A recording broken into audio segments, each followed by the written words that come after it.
Oferecimento Seara Levíssimo, saboroso, leve, novidade surpreendente. Experimente. Fala pessoal, daqui a pouquinho, uma hora tem Globo Esporte, a gente vai mostrar o São Paulo que está em grande fase, oitava vitória seguida ontem, 2-0 no Rentistas do Uruguai pela Libertadores com esse gol do Pablo aí. O São Paulo em 2 jogos, 2 vitórias na competição. E o Corinthians, hein? O Corinthians não consegue engrenar pela Copa Sul-Americana, perdeu em casa ontem do Peñarol também do Uruguai, 2-0 e agora está em situação difícil em termos de classificação à próxima fase da competição.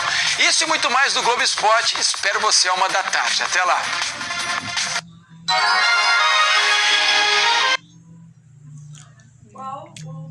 Espero você à 1h da tarde. Até lá.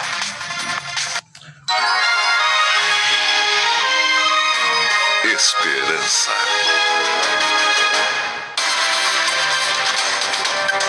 Link Vanguarda. Oferecimento Center Vale. Sempre com você. Direto da Central Vanguarda de Notícias, no ar.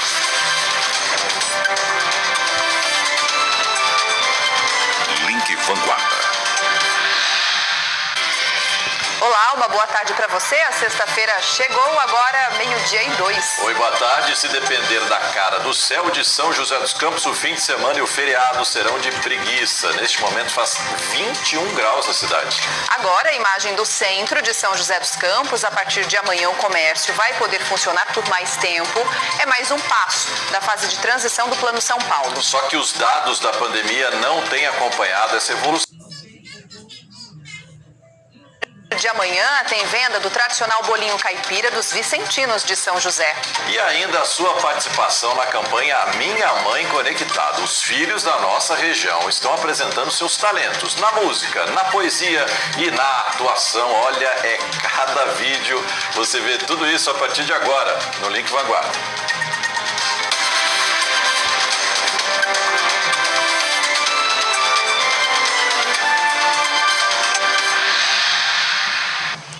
A gente começa o link então atualizando os números da Covid na nossa região, começando pela região de Bragança Paulista e Atibaia, que tem até agora 31.491 casos positivos e 759 mortes. Vale, Serra e Litoral já somam 205.831 casos e mais de 4.000 mortes registradas até o momento. Agora a gente mostra a média móvel de casos no Vale do Paraíba, que até ontem estava em 1.133, aí uma queda de 5,5% se comparado com 2 semanas atrás. A média móvel de mortes está em 35 por dia em média. Na comparação com 2 semanas, há um aumento de 11,8%, Rogério. E a partir de amanhã, lojas, shoppings, restaurantes, salões e academias vão poder funcionar por um período maior. É mais uma etapa da fase de transição do Plano São Paulo. A gente vai para o centro de São José dos Campos, onde está o André Luiz Rosa. André, e aí? Amanhã também é feriado, sábado, feriado, horário maior, todo mundo vai abrir. Como é que está a expectativa aí dos comerciantes? Ô Rogério, boa tarde para você. A orientação da Associação Comercial é que os comerciantes abram respeitando os protocolos novos, de no máximo 25% da capacidade e também os horários maiores, até porque, Rogério, esse é o primeiro fim de semana que antecede o Dia das Mães, ou seja, a expectativa do comércio é muito grande para movimentar a economia da cidade, que foi prejudicada pela pandemia. Inclusive, ano passado, o comércio nessa mesma época estava fechado, né? Então, como é que vocês estão orientando para que os comerciantes possam reabrir com segurança e quais horários que devem funcionar? Boa tarde. Boa tarde. Sim, o comércio estava ansioso por essa extensão de horário, então o que nós estamos orientando é que realmente eles possam funcionar dentro do horário que é estabelecido pelo Plano São Paulo, é das 6 da manhã às 20 horas, cada um dentro do teu horário, respeitando principalmente a capacidade de 25%. E todos os protocolos que devem ser seguidos, disponibilização de álcool em gel, a marcação dos espaços ali no chão antes de chegar ao caixa de 1,5 metro, e a questão também de todos estarem colaborando, usando as máscaras dentro do local e respeitando tudo, porque realmente esse final de semana que antecede o Dia das Mães, nós esperamos muito esse tempo. Agora, Agora, Eliane, tem algum comerciante que sinalizou que não deve abrir ainda, mesmo com as autorizações de poder ampliar um pouco mais o horário de atendimento, ou vocês não tiveram essa notícia? Não tivemos, muito pelo contrário. Todos estão ansiosos para poder abrir e justamente estender um pouco mais o horário aí, ainda mais amanhã, que é feriado, e que antecede, como você diz, né? Antecede o Dia das Mães. Agora, ainda os bares não estão liberados, né? Dentro dos serviços que são considerados não essenciais, né? Os bares, eles ainda não foram liberados. Ainda não foram liberados, então são os restaurantes nesse momento, mas os bares ainda não foram liberados, e é algo assim que é bem difícil, porque que a Associação Comercial tem sempre feito. Todas as atividades são essenciais, todos precisam trabalhar, mas dentro das regras ainda não foi feita a liberação para esse segmento. Então, reforçando o horário que a associação recomenda, entre 6 da manhã até às 8. O horário determinado pelo Plano São Paulo é das 6 às 8, mas aqui no Calçadão, por exemplo, muitas lojas abrem às 9 horas, mas respeitando sempre esse intervalo, no máximo 20 horas, até porque ainda tem o toque de recolher também a ser respeitado. Amanhã, 1º de maio, então... 1º de maio, feriado, todos aí fazendo a sua compra presente do Dia das Mães e respeitando também os protocolos sanitários. Nada de folga no dia do trabalho. Não, vamos... Pro empresário, pro lojista, eu acho que todos vão trabalhar com muito prazer. Isso vai ser muito bom. Tá certo, obrigado pela sua entrevista. A gente entrou em contato também com os shoppings aqui de São José dos Campos para saber os horários destes shoppings nesses dias, né? Nesses 2 dias, 1º e 2 de maio. O Vale Sul disse que está esperando o decreto estadual ser publicado, mas a princípio vai abrir das 11 às 19 horas. O Center Vale informou que vai abrir das 10 às 20 horas. Das 10 às 20 horas. Estarão abertas as lojas do Center Vale, restaurantes, praças de alimentação, salões de beleza, academia, cinema operando com 25% da capacidade que é permitido pelo Plano São Paulo. O Shopping Oriente disse que no sábado vai funcionar das 10 às 8 e das 10 às 22 as lojas essenciais. Drive e delivery continuam normalmente. O Shopping Centro não vai abrir no fim de semana.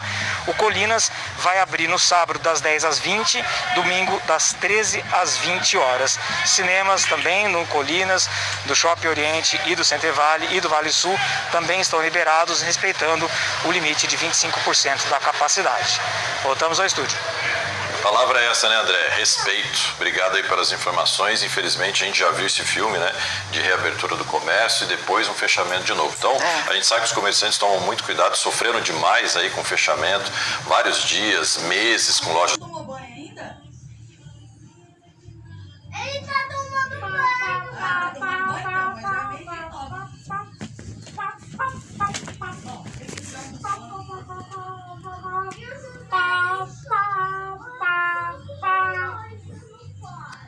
É ruim para todo mundo. Para todo mundo é prejudicado, exatamente, Rogério.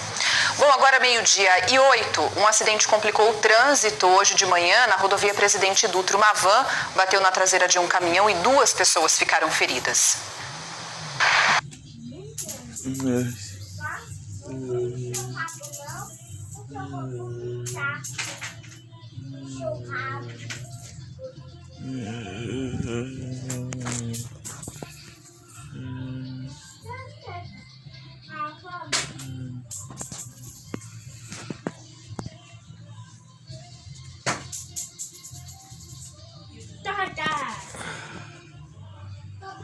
São Francisco.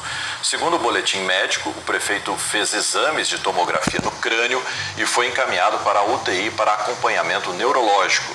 Não há previsão de alta no momento. Jesus Chedid tem 82 anos. A segurança pública tem sido um problema para os moradores do bairro Monte Castelo, em São José. Eles reclamam que as ocorrências de roubos e furtos são frequentes. A aparência é de um bairro sossegado, mas para quem mora aqui ultimamente a sensação é outra. Esses vídeos de câmeras de monitoramento mostram movimentações de bandidos em diferentes locais. Nesta imagem, um homem passa levando um pneu. Aqui, 2 homens aparecem derrubando um portão e em seguida levam ele embora. Repare que neste outro vídeo está de dia. Ele foi registrado por volta das 10:30 da manhã. Um homem observa o movimento da rua, se aproxima do portão e invade a casa. Em seguida, ele furta a torneira e foge, deixando um vazamento de água na garagem. Esse último furto que você acabou de ver foi na casa da Thaís. Ela conta que não é a primeira vez que invadem o quintal dela. A gente não estava em casa, graças a Deus, e a gente foi informado por uma vizinha que estava vazando água da torneira. Aí quando a gente chegou, puxei na câmera e a gente teve a surpresa, né, que levaram a minha torneira. Já tentaram entrar na minha casa, na verdade entraram, né, em 2018. Só que nessa vez não conseguiram levar, porque estávamos em casa, mas isso vem, né, de tempos já. A Thaís e os vizinhos reclamam que os furtos... Lixeiras, no mesmo dia, só que na madrugada, levaram 2 lixeiras. A maior queixa é placa de carro, que já teve, botijão, né, torneiras, portão, agora também. No grupo dos moradores de vizinhança solidária são diversos relatos. Aqui um morador conta que durante uma madrugada 4 lixeiras foram levadas. Esse outro fala sobre furtos de torneira, lixeira e até placas de carros. E uma moradora pede para que os vizinhos façam contato com a polícia. A Camila já foi roubada na porta de casa. Com uma faca, me abordou, pegou meu celular, saiu correndo. Aí na hora já chamei a polícia, já fiz o BO, tudo. Tem furto que acontece 10 da manhã, 9 da manhã, não tem horário. Há 11 anos vivendo na região, a Alessandra faz parte do Conselho de Segurança do bairro e acredita que falta policiamento. Tem relatos de furto e roubo até mesmo dos comércios em gerais aqui, das adegas, das lanchonetes, das pizzarias que tem aqui na Redondeza. E eles pegam tudo que tem de fácil acesso, né? As luminárias que tem na porta dos estabelecimentos, torneiras, mangueiras, escadinhas. Nós levamos essas reclamações dos moradores para a Polícia Militar, que preferiu não gravar entrevista e enviou uma nota para a nossa produção, dizendo que tem feito patrulhamento aqui no Monte Castelo. E que inclusive neste mês, em 3 vezes em que a PM foi acionada pelo 190, os policiais militares estiveram no bairro e conseguiram prender em flagrante os bandidos. Mas os moradores disseram que os furtos e roubos continuam. Tá faltando um pouco de policiamento, tá faltando também a população não ter medo, não ter achar que não vai resolver ligar 190, tem que ser efetivo, né? Que ser efetivo, né? Essa ação. A Polícia Militar ressaltou ainda que é importante que os moradores registrem o boletim de ocorrência para ajudar no planejamento das ações policiais. Ainda hoje a gente vai falar sobre a vacinação na nossa região. O ritmo está lento, bem diferente do que todo mundo esperava. 12:14, a gente volta já. A última prova. Vai ter água, vai ter vento, vai ter calor. Quem vencer, tá na final. Hoje, depois de Império, quem vai resistir? Eles vão até o limite no BBB. O Vale Sul Shopping quer deixar sua mãe ainda mais cheirosa com a promoção de Dia das Mães. Junte R$350 em compras e troque por um body iogurte da The Body Shop. Até 9 de maio, no Vale Sul Shopping. Diabetes, assuma hoje o controle. Glucena ajuda a controlar os níveis de açúcar no sangue e fornece do seu dia. Assuma o controle do seu diabetes. Você que estava com saudade do maior auto shopping da região, o JK já está de portas abertas. Com as melhores lojas e mais de 1000 carros em estoque, o JK tem ofertas abaixo da tabela pra você. Vem pra cá, vem negociar, vem pro JK. O comendador tenta ajudar o filho caçula. Não é seu pai que está aqui na tua frente. É o presidente da Império das Joias e ele está aqui lhe oferecendo um emprego. Isso não acontece toda hora. Uma decisão que vai mexer com a família, que vive em luta pelo poder. Esse rapaz aí, ó, caso de polícia, não tem solução. E você ajuda a estragar cada dia que passa. Hoje, Império.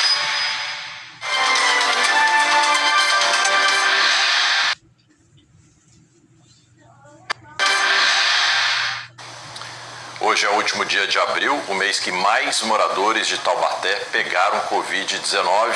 Infelizmente, mais um recorde para 2021. Lembrando que se a gente somar aí todos os casos registrados entre janeiro e abril, o número é bem maior do que todo o ano passado. Isso em Taubaté e em toda a região. A Laurene está em Taubaté e conversa com a gente. Laurene, o comércio ficou muito tempo fechado. Existe alguma explicação aí para esse aumento de casos na cidade? Boa tarde.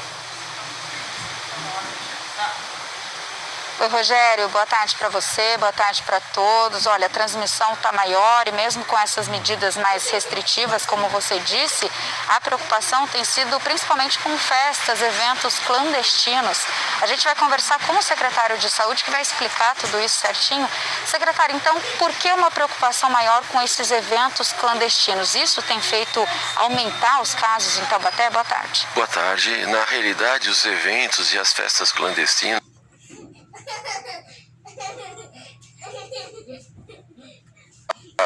coibiram no mês de abril foram muito altas, um número bastante alto, e essas festas geram uma aglomeração muito grande e, consequentemente, aumenta o número de casos na região.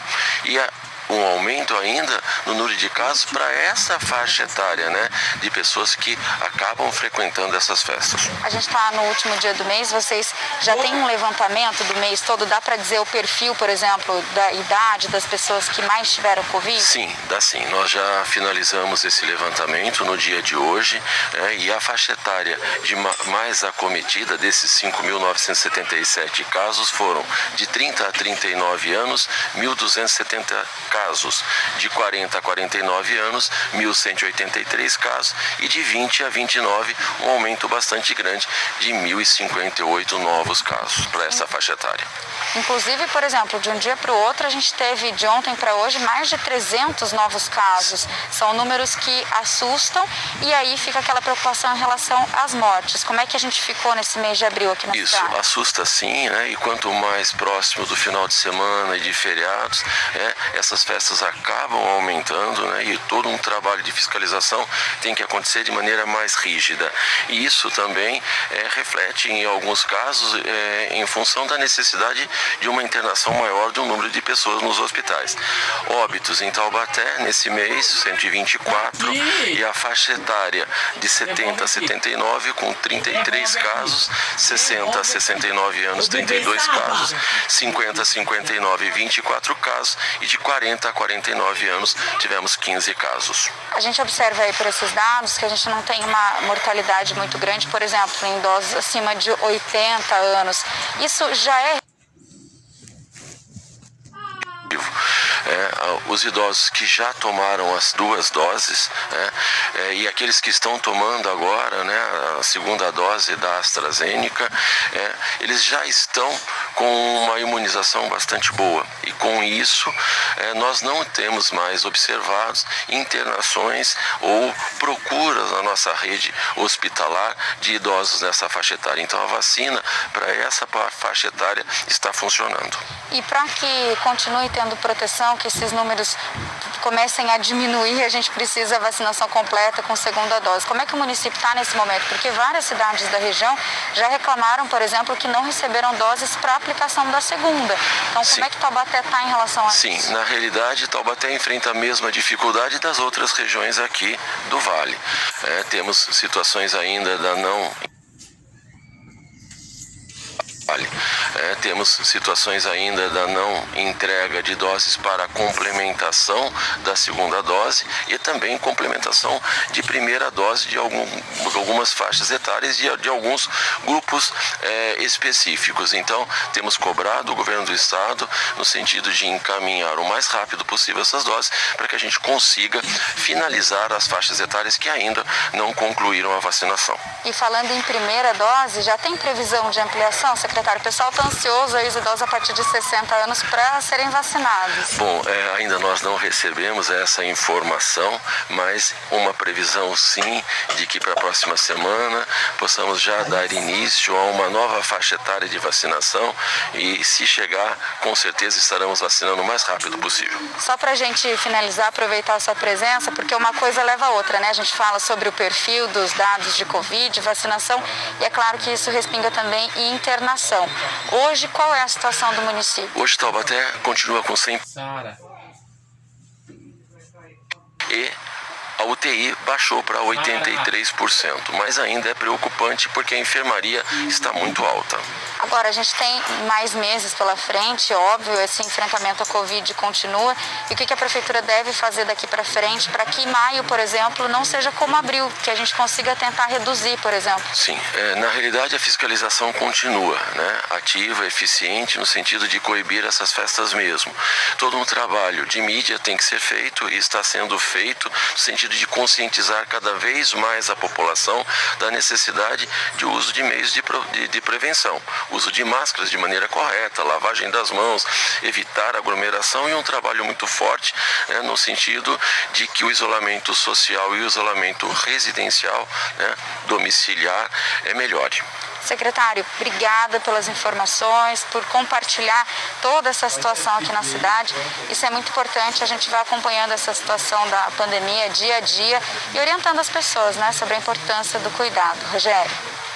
Focar um pouco mais nos jovens, né, Lorena? A gente está vendo aí um aumento entre os jovens que relaxaram um pouco aí, acham que são imunes aí à doença. Obrigado pelas informações de Taubaté. Ainda tem aquela falsa sensação, né, de ver pais, avós começando a ser vacinados, aí os mais jovens acabam relaxando ainda mais, além de se considerarem aí imunes à doença. Não dá exatamente, pra relaxar. não dá para relaxar, é uma falsa sensação que vai garantir mesmo um pouco mais de tranquilidade.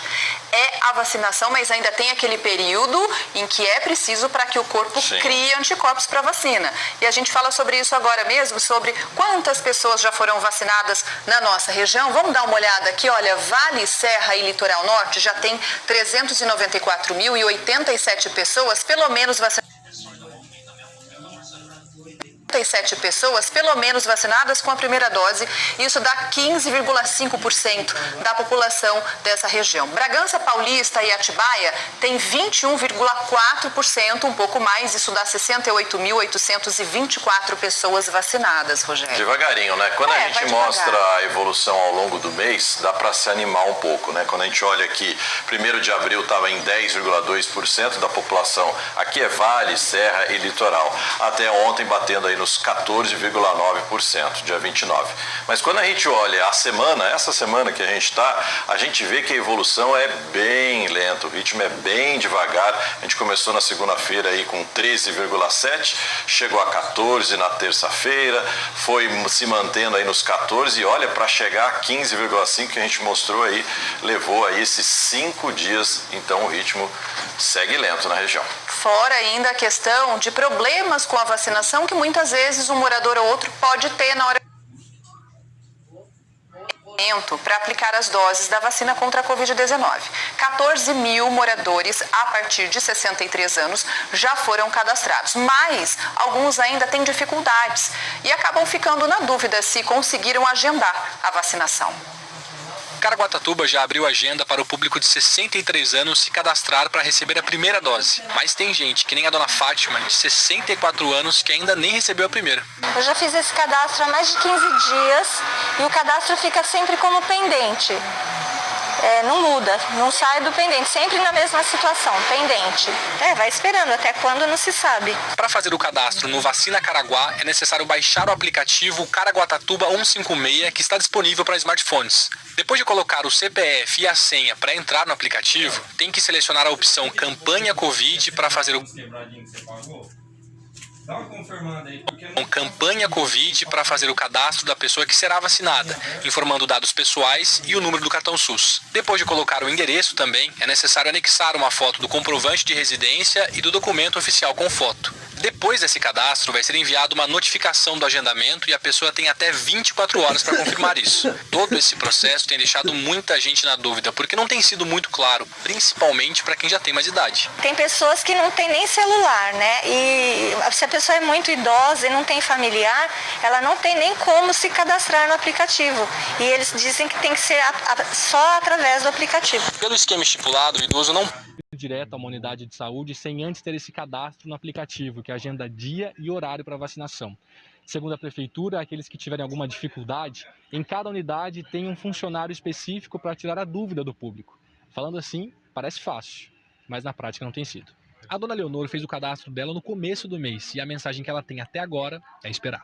Eu fiz o cadastro no dia 6 de abril, tenho 64 anos e até hoje eu ligo para lá para 156, só fala que está pendente, eu não tenho notícia de quando que vou ser chamada, nem quando vou ser agendada, né? Já vai fazer um mês e quando eu ligo para lá e meu cadastro fica pendente, eu não sei nada. Segundo o secretário de Saúde, mais de 14 mil pessoas fizeram o cadastro e esses problemas são pontuais. O que pode estar ocorrendo é justamente isso.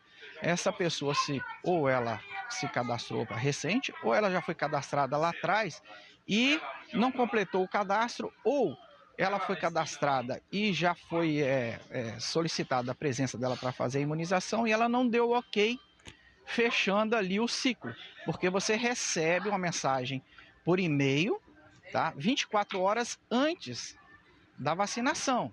E você tem que dar o ok ali. Aí depois você vai receber uma nova... Pra você ter ideia, nós temos hoje um déficit no nosso município para atingir toda a população cadastrada até 63 anos, que vai se iniciar a partir da semana que vem, nós temos um déficit de 4.600 vacinas. Quem já tem idade, mas não tem uma data certa, vai continuar esperando pelo que já deveria ter recebido. Estou ansiosa para vacina, muito, muito mesmo. Quero ir ver minha mãe. Ela é muito velhinha, tem 86 anos, eu estou louca para vê-la.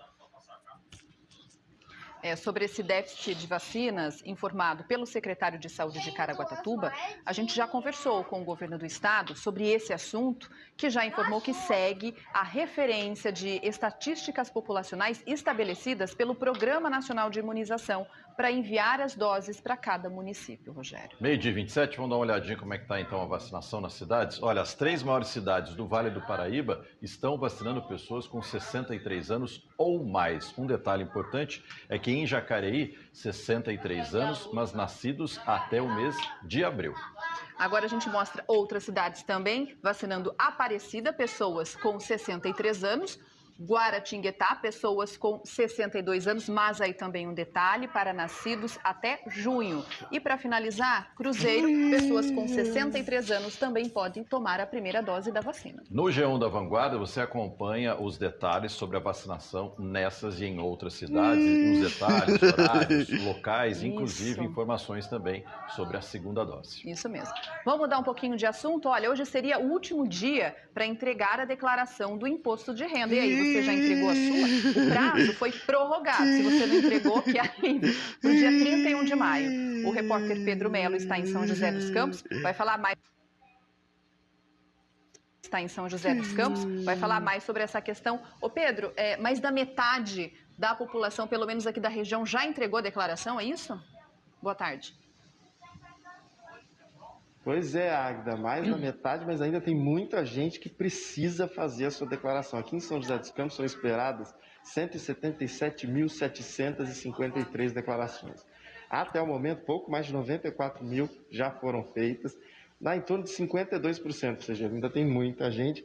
Gente, inclusive, estava desesperada, dando trabalho para a Gislene essa semana, porque estava com o prazo antigo na cabeça, a gente já tinha informado, já não é mais novidade. Como é que é? Qual a importância da declaração? Quem é que tem que fazer? E como é que eu sei que eu preciso declarar? Boa tarde. Boa tarde, Pedro. Realmente as pessoas às vezes não têm essa informação, mas quem precisa declarar é quem ganhou no ano de 2020 mais de R$ 28.559,70, tá? Rendimentos tributáveis. Se a pessoa teve rendimentos isentos acima de R$ 40 mil, preciso declarar. Onde é que eu verifico isso? Não adianta ficar somando só o que eu recebi, é isso? Sim, sim, isso é importante. Nós sempre orientamos os nossos clientes que eles peguem o informe de rendimentos das fontes pagadoras. Por quê? Porque esse documento é o documento oficial que a Receita Federal exige para você fazer a sua declaração de imposto de renda. Nesse ano tem algumas novidades, inclusive auxílio emergencial, tem o benefício emergencial do ano passado, tem que estar declarado também. Isso, isso. Os auxílios, né, de acordo com a pandemia, por conta da pandemia, eles devem ser declarados.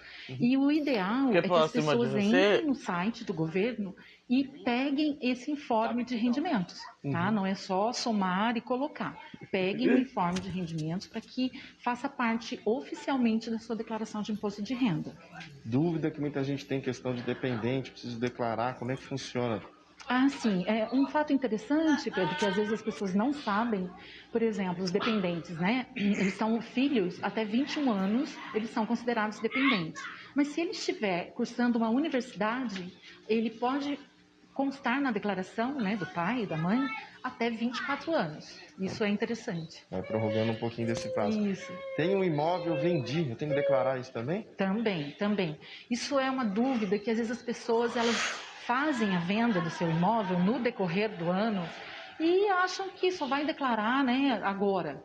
O correto é ela fazer a apuração de ganho de capital, caso tenha havido, e agora sim, através de um outro programinha da Receita Federal, preparar, né, as informações para fazerem parte da declaração de imposto de renda. Na dúvida, e claro que tem outras dúvidas também, no próprio site da Receita dá para você perguntar lá, tirar essas dúvidas. Sim, existe lá o perguntas e respostas, então hoje em dia com a internet,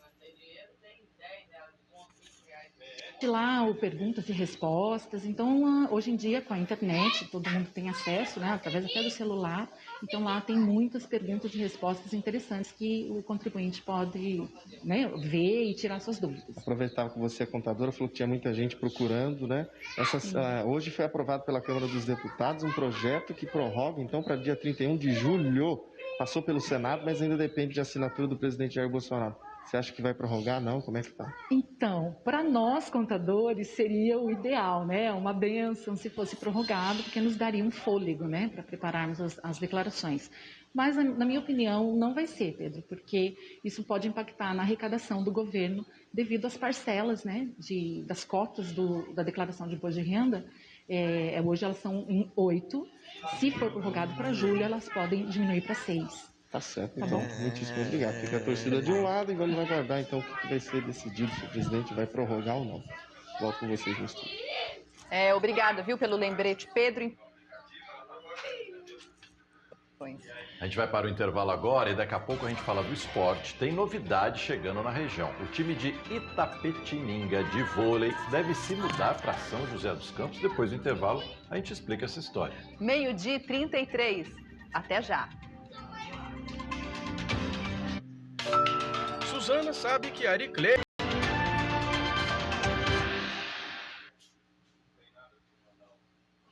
Com a ocupação total dos quartos. Mas será que eles estão, de fato, sendo procurados pelos turistas no litoral norte? A gente vai para lá, para Caraguatatuba, na Praia Martim de Sá, onde está hoje o repórter João Mota. E aí, João, como foi essa primeira semana, né, de retomada? Boa tarde.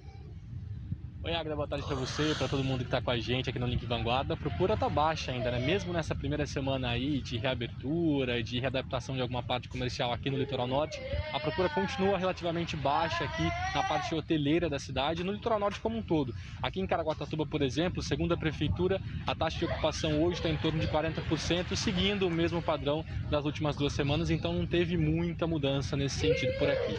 Quem veio hoje para poder falar com a gente sobre esse assunto aqui no Link Vanguarda é a secretária de Turismo aqui de Caraguatatuba, Maria Fernanda.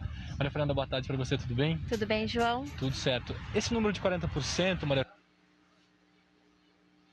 Os meses mais fortes mesmo de turismo, né? Então, é um número até relativamente bom em razão de um ano de pandemia e a gente vem acompanhando os números de outros anos anteriores. Essa já é uma baixa temporada aqui pela região. Sim, é uma baixa temporada, é um mês em que os hoteleiros pedem que a gente faça eventos para aumentar, mas infelizmente em razão da pandemia não é possível, então estamos dentro dos números. E agora esse número então deve ser mantido então, pela previsão de vocês, ou pode aumentar? Conforme for o avanço das vacinas, né, a permissão de Plano São Paulo, a gente pode trabalhar para que aumente um pouquinho esse número, mas a gente tem ainda que trabalhar de acordo com a saúde. Falando em Plano São Paulo, pelo governo do estado, nas áreas ali de convivência entre os hóspedes, só está liberado 25% de ocupação. Mas aqui em Caraguatatuba a prefeitura foi além disso, né? Por que esse a mais aqui na cidade? Sim, a gente está em 40% aqui em Caraguatatuba em razão justamente dos trabalhos que o prefeito Aguilar Júnior intensificou bastante no aumento da nossa rede hospitalar, da nossa rede de saúde, fiscalização e também com a participação positiva do nosso empresariado, que tem colaborado com o cumprimento dos protocolos sanitários. A prefeitura não tem esse maior convívio aí de pessoas de grupos diferentes em locais comuns na rede hoteleira, não possa aumentar o risco de contágio aqui em Caraguá? Quando o hóspede entra no hotel, quando ele chega no hotel, ele já passa por um rigoroso sistema de saúde para verificar temperatura, todo o histórico de saúde, para que veja se ele está realmente apto a ficar no hotel ou não. Se ele não tiver, ele vai ser encaminhado para a UPA, vai ser dirigido. Se ele puder ficar, ele vai ficar. E além disso, a gente também tem a fiscalização, que está sendo feita em toda a nossa rede hoteleira, junto com os fiscais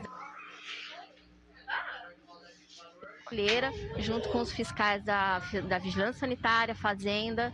Então a gente está bastante seguro em poder liberar esses 40% para o hotel. Tá certo, Maria Fernanda. Obrigado pelas suas informações. Obrigada a você, João. Bom trabalho. Obrigada. Valeu. Então é isso. A gente também conversou aí com São Sebastião, com Ilhabela, Ubatuba, para poder entender como é que está a rede hoteleira também nas cidades.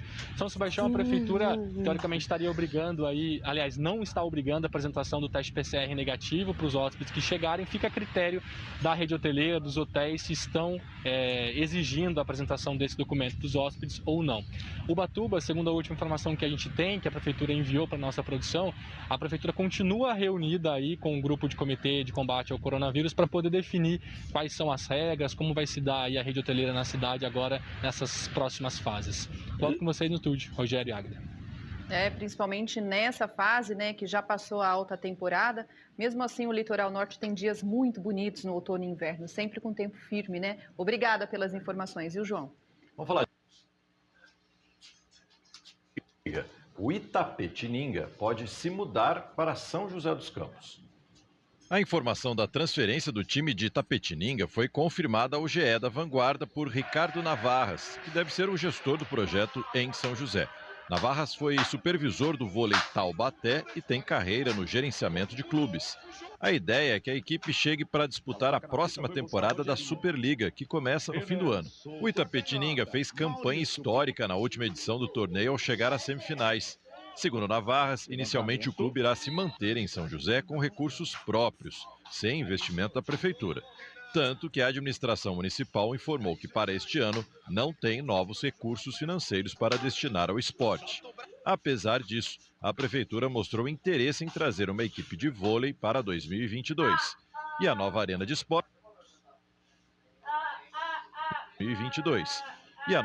esportes poderia ser usada como sede do time. Sobre esse interesse em ter uma equipe de vôlei, a Prefeitura de São José informou ainda que vai abrir um processo para receber propostas de projetos de times. Ainda segundo Ricardo Navarras, São José foi escolhida como nova sede por ter uma estrutura para o esporte e ser próxima de São Paulo, capital.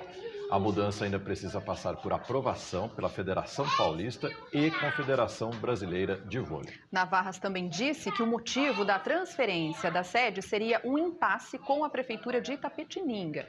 Na última temporada, a Prefeitura suspendeu os repasses ao time após problemas na documentação do contrato de parceria. Já o governo de Itapetininga disse que o fim da parceria foi uma decisão unilateral tomada pelo time. Agora, o futebol, o São José conseguiu a primeira vitória no Campeonato Paulista na Série A3. Pela quinta rodada, o time venceu o Batatais por 1-0. O jogo foi ontem à noite e o gol saiu no e dentro da área acertou um belo chute na rede. Com essa vitória, o São José deixou a zona de rebaixamento e assume a 9ª colocação com 6 pontos. Mas olha, nem essa vitória segurou o emprego do técnico do time. Essa notícia é destaque no GE da Vanguarda. São José demite o treinador Ricardo Costa horas após a primeira vitória da Águia na Série A3. Tá aqui o Ricardo Costa. O anúncio da demissão foi feito hoje de manhã pela direção da Águia, porém o motivo não foi informado. Campeão da segundona com a Águia em 2020, o Ricardo Costa comandou o São José em 49 jogos, com aproveitamento superior a 60%. Essa foi a terceira passagem de Ricardo pelo clube. Mesmo sem um novo técnico definido, o São José volta a jogar amanhã pela 6ª rodada da Série A3. O time enfrenta o Desportivo Brasil. O jogo é em Osasco, às 8 horas da noite. E olha, Toma um fôlego aí que tem mais futebol. Hoje, pela Série A2, 2 times da região entram em campo. O Atibaia enfrenta o Audax às 8 da noite. O jogo será no estádio Martins Pereira, em São José dos Campos. E o Taubaté recebe no Joaquinzão o Monte Azul às 10 da noite.